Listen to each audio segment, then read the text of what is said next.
Hi guys! Welcome na naman po sa ating panibagong video for today guys. So don't forget to follow me guys ha. Ayan na.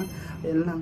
Okay. So before we start guys, ito gusto kong explain sa inyo yung mga nagre-reels. Ayan. So siguro marami nagtatanong yung reels natin is maabot siya ng 1,000 views o million views guys. So ang reels pala guys is saka ka lang kumita dito kung na-invite yan ni Meta na magkakaroon ng ads on Reels. Kahit 1,000 views ba yan o kahit million views ba yan, kung wala kang ads, hindi ka pa rin kikita guys. So like na lang po sa ganitong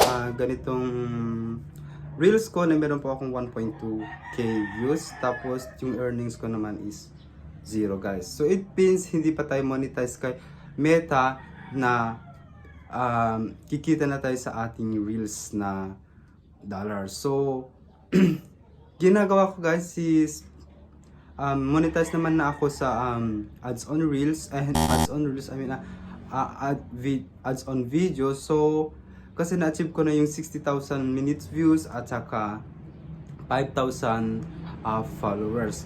So nakikita yun dito sa taas guys. So meron akong yan yung tinatawag kong videos, hindi po yan reels guys. So sa videos ako kumikita.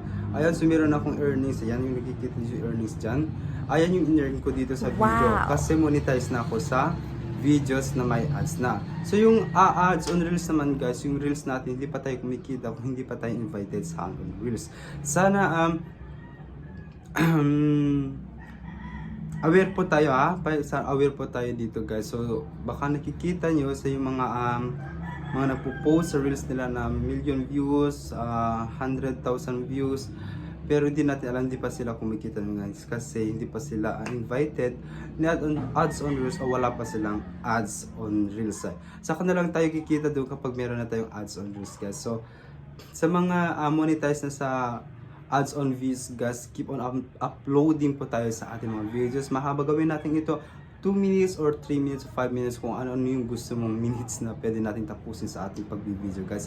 So yun, para mas lumaki pa yung kita natin. Huwag natin isipin yung views. Ayan guys, basta meron pa yung mga taong loyal dyan na nanood sa ating videos na hindi ini-skip yung ads natin at tinatapos yung mga ating videos natin. So hope yun lang po yung aking may explain guys, para alam ng lahat na siguro na mayaman na yung mga content creator na nagpo-post ng reels nila na 1,000 and million of views guys. So keep at lang tayo guys, huwag tayo susuko, so laban lang sa buhay. Ayan, so hanggang dito na yung videos guys. So see you on my next video guys. So